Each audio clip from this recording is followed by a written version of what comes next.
సమాజంలో మనుషులందరి హృదయాలు కూడా శాంతిని వెతుకుతున్నాయి, విశ్రాంతిని వెతుకుతున్నాయి, సమాధానాన్ని వెతుకుతున్నాయి, నెమ్మదిని వెతుకుతున్నాయి. మనశ్శాంతి ఎక్కడ దొరికిద్ది, ప్రశాంతత ఎక్కడ దొరికిద్ది, విశ్రాంతి ఎక్కడ దొరికిద్ది, అది నేను ఏ విధంగా పొందగలనని మనుషులు తిరగని ప్రదేశాలు లేవు, వెతకని స్థలాలు లేవు, చెయ్యని ప్రయత్నాలు లేవు. నానా బాధలు పడుతున్నారు నెమ్మది కోసం. కానీ ఎన్ని తిప్పలు పడినా వాళ్ళు వెతుకుతున్నటువంటి ప్రశాంతత, విశ్రాంతి, మనశ్శాంతి అనేవి దొరకట్లా.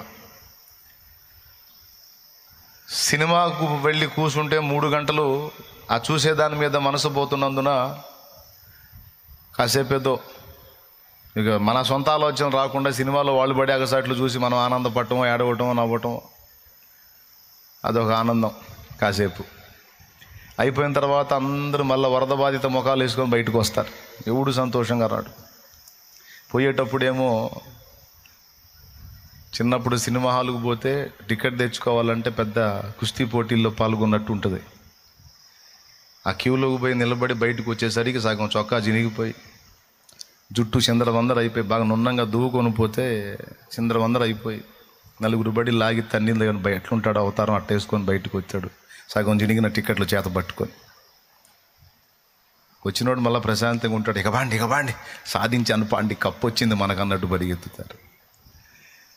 పోయి లోపల కూర్చొని 3 గంటలు బయటకు వచ్చేటప్పటికి ఒక కోట దగ్గర ఎవడి దగ్గరన్నా చూడు చుట్ట వాసన వస్తుంటుంది. ఎవడో దాగి వదులుతాడు, తలుపులన్నీ మూసేసి ఉంటాయి. ఆ చుట్ట పొగంతా హాల్ అంతా తిరిగి అందరి మీద అదొక టైప్ అభిషేకం లాగా వాలిద్ది. బయటికి రాగానే తల నొప్పి, చుట్ట కంపు, అదొక రకమైన వాసన. అవునా? ఏం విశ్రాంతి! ఇవన్నీ ఆలోచిస్తూ ఉండేవాడిని. పోయేటప్పుడు ఎంత స్పీడ్తో ఎంత హుషారుగా పోతున్నారు, అయిపోయినాక వచ్చేటప్పుడు ఏ మొఖాలతో వస్తున్నారంటే ఒకటి మొఖంలో సంతోషం ఉంది. సో లేదు అక్కడ. మనిషి ప్రశాంతత వెతుకుతూ, విశ్రాంతి వెతుకుతూ అశాంతి నుంచి బయటపడదామని ఎన్ని రకాల మార్గాలు వేసుకున్నాడో.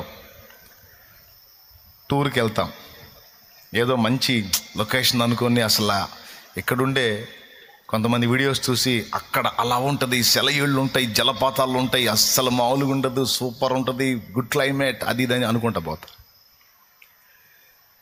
పోయేటప్పుడు అసలు ఎంత హడావుడి, ఎంత హుషారంటే మళ్ళీ అంతసేటు పోయి అంత ఆనందకరమైన రమ్యమైన చోట్లన్నీ తిరిగి ఇంటికి వచ్చినప్పుడు వాళ్ళ ముఖాలు కూడా వరద బాధిత ముఖాల్లానే ఉంటాయి. వరద బాధిత ముఖాలంటే తెలుసా మీకు? వరదలు అన్నీ కొట్టుకుపోయి దుప్పట్లు, గిన్నెలు, బ్రెడ్, పాలు ఇచ్చేటప్పుడు క్యూ కట్టి ఇస్తుంటారు. ఆ పంచేవాళ్ళ దయ, వచ్చిన గాడికి పంచుతారు, రాని వాళ్ళకి చేతులు ఎత్తి అయిపోయిన ఇప్పుడు అంటారు. అందుకని ఈ క్యూలో ఉన్నవాళ్ళు దయగా ముఖం పెట్టి మా దాకా వస్తాయో రావు, ఆ దుప్పట్లు మాకు వస్తాయో రావు అని ఫేసులు దీనంగా పెట్టి చూస్తుంటారు. అది వరద బాధిత ఫేసులు. మనకొస్తే మనం కూడా చేయాల్సింది అదే. చేసేది ఏంది? మీరైనా క్యూలో, నేనైనా క్యూలో నిలబడాల్సిందే. మొన్న విజయవాడ అంత పెద్ద సిటీలోనే మేము ఆ వీధుల్లో నీళ్ళల్లో తిరుగుతూ ఉంటే, ఏమండి మాకు కూడా ఇస్తారా అని అడుగుతున్నారు. ఒంటి నిండా బంగారం ఉంది వాళ్ళకి, బంగారం తినలేరుగా. దేవునికి స్తోత్రం. ఒంటి నిండా గోల్డే, 3 స్టేర్ల బిల్డింగు, ఈజీగా 3 కోట్లు అయింది ఆ ఇల్లు. ఏమండి మాకు ఇస్తారా? 3 స్టేర్లు, 3 ఫ్యామిలీస్ ఉన్నాయండి. చూడండి, ఉన్నారనుకుంటేనే ఇవ్వండి, లేకపోతే లేదు. వాళ్ళ దీన స్థితికి ఎంత జాలేసిందో నాకు ఏం అనుమానం లేదు. తీసుకోండి అని ఇచ్చా. దేవునికి స్తోత్రం. ఏం చేద్దాం, వరదలు వచ్చినప్పుడు ఎవరికైనా తప్పదు. మరి ఈ నెలంతా వానలు ఉన్నాయి అంటున్నారు, అందుకని ముందే హెచ్చరిక చేస్తున్నానులే సందట్లో సరిగా. సరే, ఇప్పుడు విశ్రాంతి ఎలా దొరికిద్ది, అశాంతి నుంచి ఎలా బయటపడాలి అని దీనికోసం మనుషులు వేసుకున్న మార్గాలు ఏవి చూసినా అవి మనకి పూర్ణ శాంతిని, పూర్ణ విశ్రాంతిని అయితే ఇచ్చేటట్టు కనపడట్లా. అంత టెంపరీ. మానవుడు విశ్రాంతి కోసం వెతుక్కున్న దారులన్నీ టెంపరీ. నా భార్య దగ్గర విశ్రాంతి దొరకట్లేదని ఇంకొక ఆమెను చేసుకుంటాడు ఒక్కొక్కడు. ఇక ఫుట్బాల్ ఆట స్టార్ట్ అయింది వాడికి. దేవునికి స్తోత్రం. ఆమె దగ్గర కొద్ది కాలం విశ్రాంతి పొందుతాడు, తర్వాత అక్కడి నుంచి స్టార్ట్ అయింది కౌంటర్. ఇంకా అటుదంతే ఇటు పట్టం, ఇటుదంతే అటు పట్టం, చివరికి ఎటు కాకుండా పోయి ఎక్కడో కలుస్తాడు పోయి. మానవుడా, నువ్వు వేసుకున్న ఏ త్రోవలో కూడా నువ్వు వెతుకుతున్న విశ్రాంతి దొరకదు, అశాంతే నీ బ్రతుకు. మరి విశ్రాంతి ఎవనికి దొరుకుతుంది, ఎవని హృదయం పూర్ణ శాంతితో ఉంటుంది అంటే రెండు సంగతులు చెప్పి ముగిస్తా. అసలు చాలా అద్భుతమైనటువంటి క్లుప్త ప్రసంగం ఈరోజు. దేవునికి స్తోత్రం. ఇంకా ఎట్ట దొరికేది ఏముంది, నువ్వు చదివించావుగా, చదివించిన వచనంలోనే సగం అర్థమైపోయింది మాకు. ఎవని మనసు నీ మీద ఆనుకొనునో వాని పూర్ణ శాంతి గలవానిగా చేయుతూ, అంతేగా. అంటే దేవుని మీద ఆధారపడితే విశ్రాంతి వచ్చింది అంటావు. టోటల్గా అదేగా నువ్వు చెప్పేది అని మీరు అనుకుంటారని నాకు తెలుసు. దేవునికి స్తోత్రం కలుగును గాక. హల్లెలూయా. నేను కూడా అదే చెప్తున్నాను, నిజమే అది.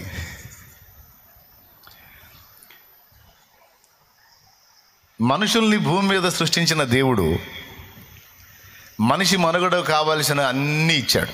తినటానికి తిండి, తాగటానికి నీరు, ఉండటానికి నివాసం, ఋతువులు మార్పిడి. వర్షాకాలంలో వర్షాలు పంపిస్తాడు, చలికాలంలో మంచు పంపిస్తాడు, వేసవికాలంలో ఎండగొట్టేటట్టు చేస్తాడు.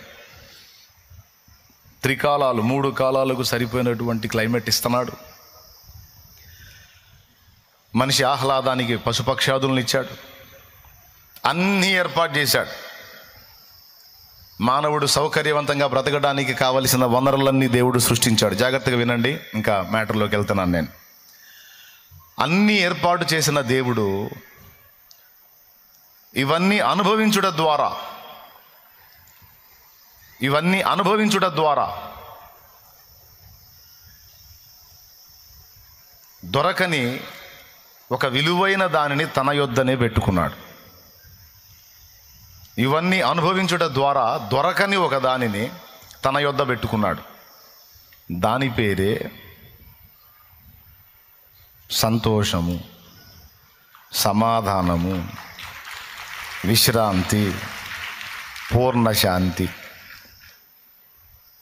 ఆయన దగ్గర పెట్టుకున్నాడు. నీ సన్నిధిని సంపూర్ణ సంతోషము గలదు, నీ కుడి చేతిలో నిత్య సుఖములు గలవు. మనుషుడు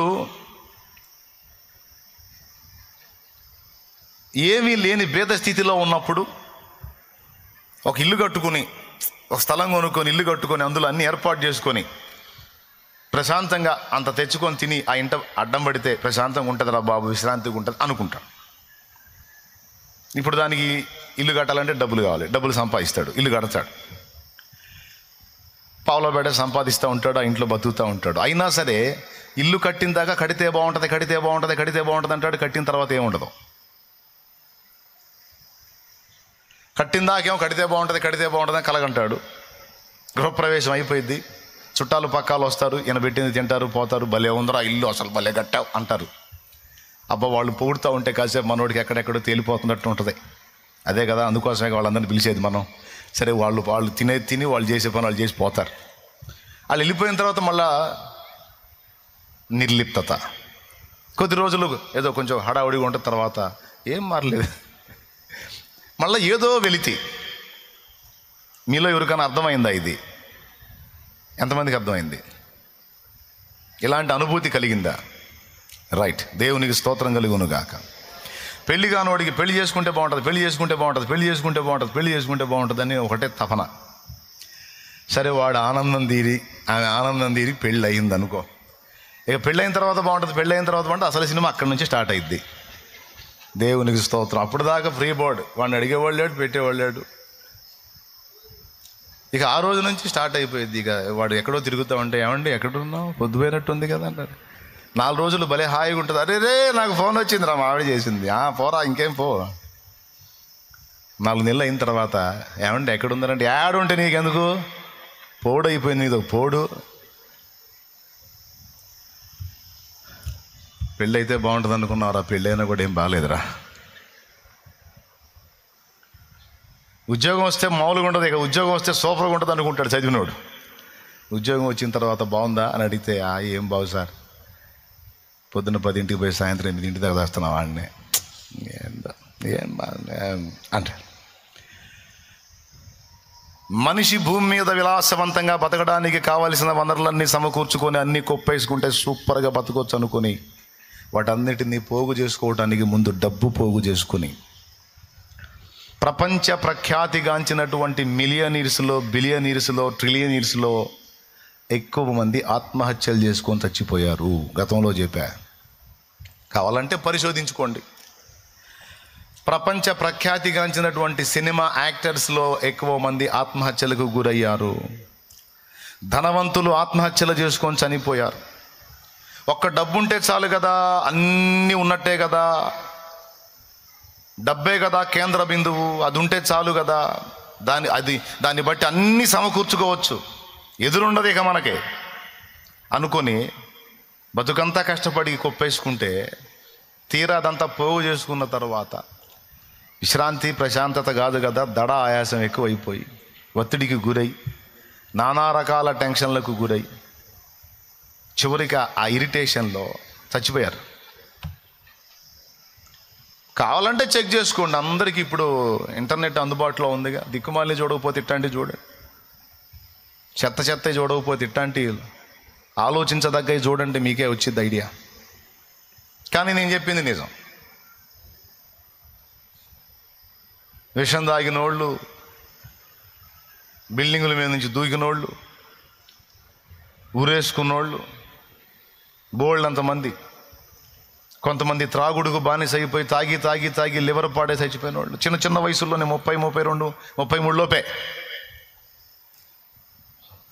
సుమా అంట కూటానికి కొద్ది సావులు వాళ్ళేందిరా నాయన, మాకంతా విరక్తి పుట్టించే మాటలని చెప్తా ఉంటావు నువ్వు. ఏదన్నా 4 రూపాయలు డబ్బులు వస్తాయి, అప్పులు తీరుతాయి, సమస్యలు పోతాయి అనే మాటలు చెప్తే కత్తి ప్రశాంతంగా మనశాంతిగా నెమ్మదిగా పోతాం. వాళ్ళు తెచ్చారు, వీళ్ళు తెచ్చారు, ఊరేసుకున్నారు, విషం తాగారు అంటాం, ఏందిరా నీ గోళ అని అనుకోవద్దు. పాయింట్కి వస్తా, కాస్త మనసు పెట్టి వినండి. స్తోత్రం చెప్పండి, అందరూ గట్టిగా చెప్పండి. అంటే మీరు ఏమనుకుంటున్నారో నేను చెబితే మీకు కొంచెం ప్రశాంతంగా ఉంటుంది కదా, అందుకని చెబుతున్నాను అన్నమాట. నేను అప్పుడప్పుడు అటు చెప్తుంటాను, మీకు ఇబ్బంది లేకుండా. అంటే టోటల్గా వాళ్ళు అనుకున్నటువంటి దానిలో మనశ్శాంతి లేదు, నెమ్మది లేదు. ఎందుకు ఉంటుంది సార్? ఉండదు. పైసామే పరమాత్మ హై అంటారు వీళ్ళు. లోకం ఎందులో? పైసామే అంటే డబ్బులోనే దేవుడు ఉన్నాడు అని. అది పచ్చి అబద్ధం. పైసామే పరమాత్మ నై. డబ్బు వేరు, దేవుడు వేరు. ఒకడు దేవునికిని సిరికిని దాసుడుగా ఉండనేరడు. 2 యజమానులకు ఒకడు దాసుడుగా ఉండనేరడు. ఒకడిని ప్రేమించి ఒకడిని ద్వేషిస్తాడు, ఒకడిని గౌరవించి ఒకడిని తృణీకరిస్తాడు. మీరు దేవునికిని సిరికిని దాసులుగా ఉండనేరడు అంటే దేవుడు వేరు, సిరి వేరు అని కదా. ఉంటే దేవుని కన్నా, లేకపోతే సిరి కన్నా. డబ్బే కేంద్ర బిందువు అనుకుంటావా, సరే దానికే దాసుడు అయిపో. ఈ భూ సంబంధమైన భోగాలు నీకు డబ్బు ఇచ్చిద్దేమో కానీ డబ్బు దేవుడిని తెచ్చి నీకు ఇవ్వలేదు. కానీ దేవుడు ఒక్కడు చాలు నాకని దేవునికి కనెక్ట్ అయ్యావా? దేవుడు నీకు 2 ఇవ్వగలడు. ఒకటి, నువ్వు అనుకుంటున్నటువంటి ఏ ధనం, ఏది నీకు అవసరత ఉందో దాని అంతటిని తీసుకొచ్చి నీ కాళ్ళ దగ్గర పెట్టగలడు. అంతేకాదు, నువ్వు వెతుకుతున్న విశ్రాంతిని, మనశ్శాంతిని, ప్రశాంతతను, ఆదరణను, ఆనందాన్ని ఆయన ఇవ్వగలడు.